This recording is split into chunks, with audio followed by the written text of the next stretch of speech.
ډاکټر عبدالرحمن صاحب ویکسین لګول نه اول تاسو څه احساسول تاسو باندې کم داسې فشار و دباو و تر هغې نه اول لکه تاسو احساس چوه نو ما خو ما ته هیڅ تشویش په دې باره کې نه ولې چې پوره دنیا کې دا شروع شوی دا تقریبا یوه میاشت مخکې مختلف ملکونو کې دا ویکسین لګیا ده همدغه ویکسین په دوبۍ کې یا په نور ملک کې زموږ ملګري چې نور ډاکټران مختلف ملکونو کې کار کوي هلته دا شروع ده نو ما ته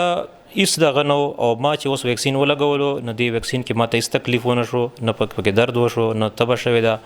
او لکه دا تاسو ګورئ ماشومانو ته موږ ویکسین لګو مختلف ویکسینونه دي ماشوموالي نه شروع شي دې نه بعده بیا په هغه ایج کې مختلف هغه باندې ویکسین لګو دا بلکې زه خو دا وایم چې دې ما خو دا خیال و چې هغه معمولي غوندې چې یوه ستن لګوي نو دا درد کېږي هم دا هغسې درد هم ونه شو دومره هغه ستن هم درد ونه کو نو زه اوس ناست یم ما ته هیڅ تکلیف نشته دی نو زه خلکو ته دا خواست کوم چې عام ولس ته دې باره کې خلکو ډېر زیات مختلف دا پروپیګنډې او دا خبرې شروع دي خلکو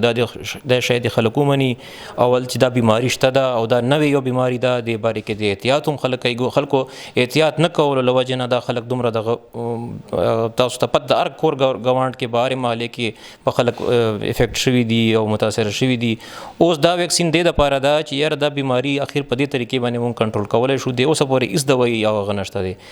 او که عام کس لګولې غواړي نو هغه طریقه کار دا دی چې هغه د خپل شناختي کارت نمبر 1166 یو شپږ باندې په دې نمبر باندې د خپل شناختي کارت میسج کی نو هغې ته به هغه تاریخ او مقام چې کوم ځای باندې به ورته لګېږي خپل تاریخ به ورته وي چې په دې تاریخ باندې به دې ځای ته راځي نو به ورشي او دا ویکسین به ورته ولګي دا ویکسین چې کوم راغلی ده له دغې ناروغۍ نه خلکو د بچ کېدو دپاره څومره تحفظ ورکوي دې باندې خو اوس دا چونکې نوې بیماري ده که نه دې باندې کار چې کوم اوس ریسرچ شوی دی ریسرچ دا وایي چې دا ویکسین سره زموږ په وجود کې انټي باډیز جوړ شي د وایرس خلاف نو هغه چونکې دا نوې بیماري ده نو بعضې دې باندې چې کوم تجربه یا ټرایلز شوي دي دې کې دا کتلې شوي دي چې اوسه پورې دا یو څو میاشتې دي اوس دا به دا کتلی شي چې کوم خلکو ته دا ویکسین ولګي نو هغه به دا کتلی شي چې دا څومره میاشتې پورې اثر کوي چونکې دا نوې بیماري ده دا موږ دا نشو ویلی چې دا به ټول عمر دپاره دا وي دا کېدای شي چې دا کېدای شي 6 میاشتو دپاره کار کوي کېدای شي 1 کال دپاره کار کوي خو دې باندې لا ریسرچ شروع ده دې باندې کار شروع ده موږ دا نشو ویلی چې دا څومره پورې کار کوي کار به کوي انټي باډیز خو جوړوي خو څومره پورې به آیا به دا ټول عمر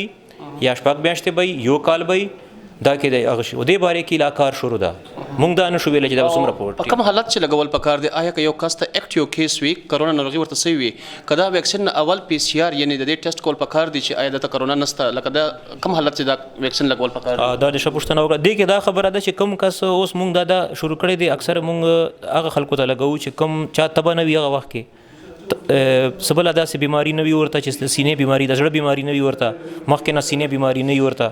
ډېر مشران کسانو ته موږ نه لګوو ماشومانو ته نه لګوو هغه زنانو ته نه لګوو چې خېټې باندې بچی حمل وي ورته یا ماشومانو چې کوم میندې بچو ته پی ورکوي هغه ته موږ نه لګوو نو دا یو څو دا خبرې دي چې موږ هغه ته خلک نه لګوو بل انټي باډیز خبره دې وکړله یا چا ته چې کومه کورونا تېره کړې دا کوېسچن اوس بعضې خلکو کورونا دا بیماري شوې ده اوس دې باندې بعضې خلک وایي چې دا دې لګوي او بعضې خلک دې وایي چې دا دې نه لګوي خو که وی لګوي نو څه نقصان یې نشته دی که چا بیماري تېره کړې ده زموږ اوس دا چې کوم دې باره کې دا خبره نشته چا بیماري تېره کړې ده دې نه لګوي که وی لګوي هغې ته څه نقصان نشته فایده یې شته ورته بعضې